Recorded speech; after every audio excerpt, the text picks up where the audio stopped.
შალომ, მეგობრებო, მოგესალმებით. ყველას ვაგზავნებთ ჩვენ საინტერესო ბიბლიური თემების განხილვაზე. დღეს ძალიან აქტუალურ თემაზე მინდა გესაუბროთ და ეს თემა იყო ყველა დროს აქტუალური ეკლესიის ისტორიაში და საერთოდ მსოფლიო ისტორიაში. ეს არის ის თემა, რომელზეც ძალიან ბევრი სპეკულირებს და ძალიან ბევრი ბოროტად იყენებს, ბევრი შეგნებულად ბოროტად და ბევრი გაუთვეცნობიერებლად და ვერ გაერკვია წმინდა წერილების არსში თუ რას ამბობს წმინდა წერილი ამ შემთხვევაში ბიბლია. მაგრამ სანამ უშუალოდ ამ თემაზე ჩვენ გადავალთ, მე მინდა ვინც თქვენ ჩემი გამომწერები ხართ, ამ ვიდეოს უყუროთ, დაალაიქოთ, დააკომენტაროთ და გააზიაროთ. რაც უფრო თქვენ მეც გააზიარეთ, უფრო მეტი მნახველი ეყოლება ამ ვიდეოებს შემოკარგებო და უფრო მეტი ადამიანი გაიგებს ჭეშმარიტებას რა არის და ეს ჭეშმარიტება ცვლის ადამიანის ცხოვრებას. ეს არის ძალიან მნიშვნელოვანი, რომ ჩვენ გვესმის, რომ თქვენ ვინც აზიარებთ ჩემ ვიდეოებს, თქვენ ხართ თანამონაწილე ჭეშმარიტების გავრცელებაში. ასე ვისაც თქვენ გინდათ ფინანსურად გულში დაგვიდგეთ ჩვენ, ამ ვიდეოს ქვემოთ იქნება საბანკო რეკვიზიტები და შეგიძლიათ თქვენი ნებართვით, თქვენი ნებასრულით აქ ძალდატარებით არაფერი არა, რამდენსაც შატვით საჭიროთ იმდენი დარიცხოთ. ეს იქნება თქვენი ჩვენთვის წახალისება, რომ ჩვენ თავი არ ვიცით, რომ თხულა ვშრობთ. მაშასე, დღევანდელი თემა. ეს არის ძალიან აქტუალური თემა და ყველა დროს აქტუალური იყო შემოკარგებო ეს თემა. ეს არის ის თემა, რომელსაც ძალიან ბევრი სპეკულირებდა და არასწორად იყენებდა. ეს თემა არის ის, რომ დამნაშავეა თუ არა ებრაელი იერი იესო ქრისტეს ჯვარცმაში და დაწყებულია თუ არა ებრაელი იერი. ამ ორ კითხვაზე მინდა გავცეთ დღევანდელ დღეს ვიდეოს მოკლედ პასუხი და თქვენთან ერთად თქვენც გაიგებთ ამას ყველაფერს. ანტისემიტები იყენებენ ესეთ რამეს, როდესაც იესო ქრისტე წარუდგინეს პილატეს და პილატემ გადაწყვიტა მისი გაშობა, ანტისემიტები იყენებენ ამ მათეში ჩაწერილ მუხლებს, რომელიც არის მათეს 27 თავის 25 მუხლში ჩაწერილი სიტყვები. და თელმა ხალხომ მიუგო პასუხი ჩვენზე და ჩვენ შვილებზე იყოს მაგის სისხლი.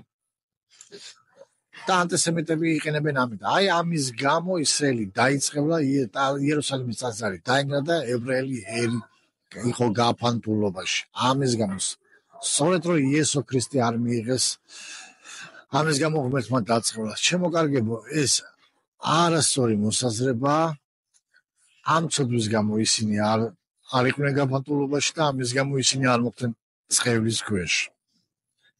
და ამაზე ველაპარაკებთ ახლა ზუსტად. მოდი ჯერ წამოვიდგინოთ სიტუაცია, სადაც პილატეს პრეტორიუმში შეიკრიბა ეს ხალხი.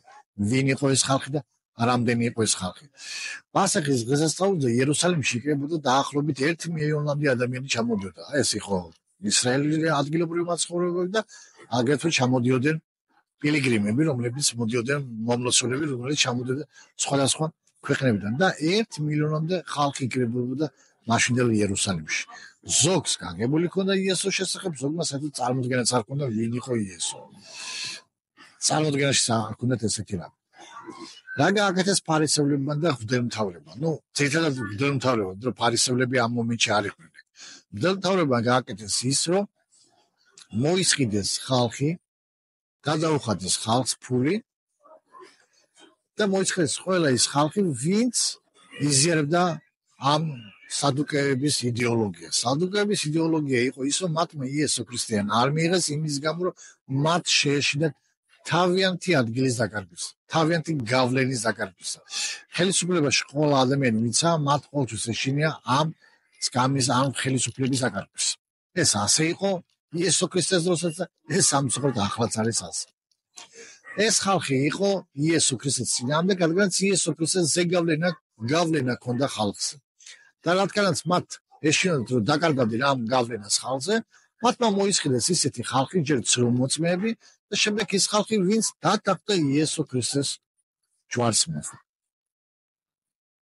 რამდენად შეგნებული იყო მათთვის ეს ნაბიჯი, არ ვიცით ჩვენ, ამაში არ წერია, მაგრამ შეგნებული იყო ზუსტად მღვდელმთავრების გაკეთებული საქმე, რადგანაც მათმა შეგნებულად დაუპირისპირდნენ იესო ქრისტეს.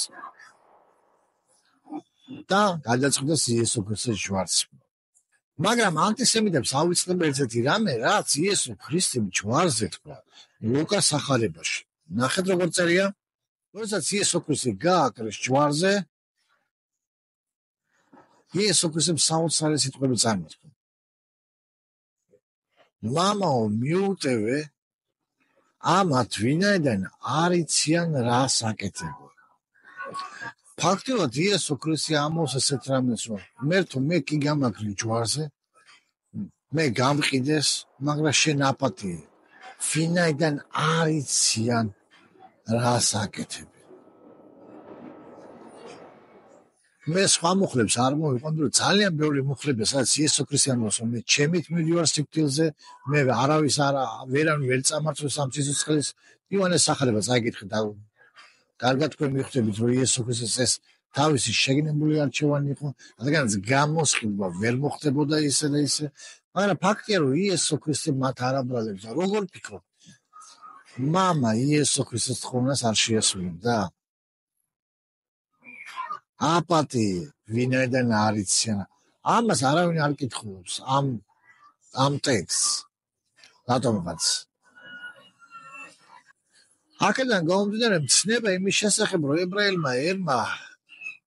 ებრაელი ერი დაწყებილია სწორედ ამ ცოდვის გამო, ეს არის არასწორი.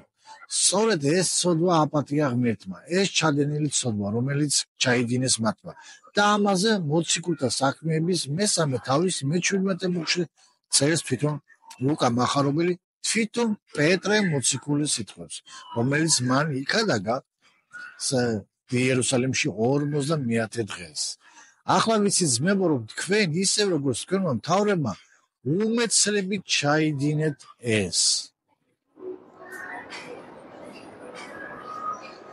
და მე-17 მუხლში წერია, ხოლო ღმერთმა როგორც წინასწარ გვამცნო, რომ ყველა თავისი წინასწარმეტყველის პირით, რომ ქრისტე უნდა წამებულიყო, ასევე აღასრულა კიდეც. ანუ ეს ღმერთის ნება იყო, ეს წინასწარმეტყველი განზრახული ქონდა, ღმერთო იესო ქრისტე უნდა წამებულიყო. და თუ ღმერთს განზრახული ქონდა ეს, სწორედ ეს ცოდვა არ მოეკითხა მათ ებრაელებს და ეს ცოდვა არ დაედება ამას, რადგანაც იესო ქრისტეს სიტყვები აპატილებს ამ ცოდვას. და მათიდან წამოსული ბაგედან სიტყვა, რომელიც ამბობს, მათზე იყოს ჩვენი სისხლი და ჩვენზე და ჩვენ შვილებზე იყოს ეს სისხლი.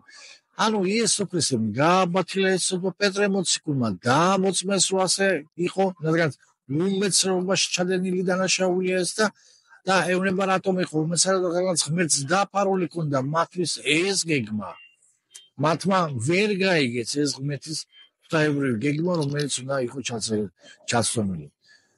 ჩემო კარგებო, ეს პატიების ცოდვა არ გეგონოთ, რომ ეს არის გარანტია, რადგანაც ეს ცოდვა ეპათია ებრაელი გარანტირებული ამის გამო ის მოხდება 60-ში და ოლამობა მას დაიმსახურებს. ეს ასე არა. ძალიან კარგად დააკვირდით და მინდა რომ კარგად გაიგოთ. კონკრეტულად ეს ცოდვა მათ ქრისტეს ჯვარცმა ეპათიათ და მისი გაგება. ეს ცოდვა ეპათიათ მათ. მაგრამ ეს არ ნიშნავს აპრიორი არა, რომ ისინი გარანტირებულად 60-ში მიდიან. მათმა უნდა მიიღონ იესო ქრისტე. ეს ერთია, რომ ღმერთი არ თხოვს ამ დანაშაულს, მაგრამ მეორეა საკითხი არის, რომ შენ მიიღებ ამ სხვებს თუ არა. და პეტრეს ქადაგება ზუსტად ასია. და პეტრეს მაგას ეუბნება, მაშინ მოენერე და მოიქეცეთ, რომ წარიხოცოს თქვენი ცოდვები, რათა დადგეს განახლების დღეები უფლის თანდასებიდან და მოგივლინოთ მან იესო ქრისტე თქვენთვის წინასწარ დადგენილი. იესო ქრისტე, რომელიც წინასწარ დადგენილია ებრაელი ხალხისათვის. ეს არ გამქრალა არსად, ეს ახლაც არის. და მე მინდა რომ თქვენ გესმოდეთ შემოკარგები. იმ ფაქტს, როდესაც ანტისემიტები იყენებენ და ამბობენ, რომ ებრაელი ერი დაწყებული არის იმის გამო, რომ მათმა იესო ქრისტე არ მიიღეს, ამის გამო ისინი მუდამ წყევლაში არიან, ეს არის აბსურდი. თავად იესო ქრისტემ გააუქმა ეს ცოდვა, ანუ არ ჩაუთვალა მათ ეს ცოდვა. და თქვენ ღმერთზე მაგრები არც ერთი არ ახარ და ღმერთზე მეტი მორალისტები არც ნუ გამოყოთ, შემოკარგებოდა, ნუ მოთხოვთ იმას, რაც ღმერთმა აპატია. თუ რა, მაგ პასუხს ღმერთი მოგთხოვთ თქვენ. ამიტომ ვისაც არ გიყვართ ებრაელი ხალხი და ადანაშაულებთ ამას, მოინანიეთ. რადგანაც ერთ-ერთი მხარდაგებელი ძალიან კარგად ამბობს, თუ თქვენ პრობლემა გაქვთ ებრაელი ერთთან, თქვენ პრობლემა გაქვთ ღმერთთან. სხვა სიტყვებით რო ვთქვა, თუ თქვენ გძურთ ებრაელი ელი და ისრაელი, თქვენ გძურთ ღმერთი და იესო ქრისტეს. რადგანაც იესო ქრისტე ებრაელი იყო, პირველი ეკლესია ებრაელი იყო, პირველი მოციქულები ებრაელები იყვნენ, ისინი არ გამხდარა ქართველები, ისინი არ გამხდარა რუსები, ისინი ებრაელებად დარჩნენ, ქრისტეს მიმდევრები. მაგრამ მეორე საკითხი რაც არის, გადარჩება თუ არა ებრაელი. ებრაელი გადარჩება თუ მიიღებს რწმენით იესო ქრისტეს და აღიარებს მას უფალს. ეს უკვე სხვა თეოლოგიური საკითხია და ამაზე ნელ-ნელა სხვა დროს ვისაუბრებ, მაგრამ ჩემი ძირითადი თემა იყო დღესო დამეცა პასუხი ორ კითხვაზე. დამნაშავე თუ არა ებრაელი ერი იესო ქრისტეს ჯვარცმაში და დაწყევლია თუ არა.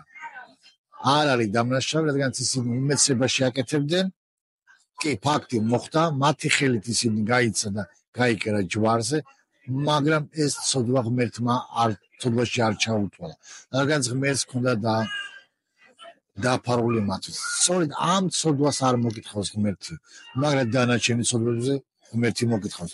დანარჩენი ცოდვებისათვის საჭიროა იესო ქრისტეს მსხვერპლი. და ეს უნდა გვესმოდეს შემოკარგება. მაშასე გიყვარდეთ ებრაელი ერი, აკურთხეთ ებრაელი ხალხი, ვინც თქვენს გვერდში არის, დაეხმარეთ მას, ილოცოთ მათზე და თქვენც იქნებით კურთხეული. ვაკურთხებ შენს მაკურთხებელს და დავწყევლი შენს მაწყევლას. ეს ბიბლიური ჭეშმარიტება თითქმის კაცობრიობის აბრაამიდან მოყოლებული მუშაობს დღემდეც. და ახსოვდეთ ეს. მაგრამ მოყოლ დღემდეც გაგრძელება იქნება.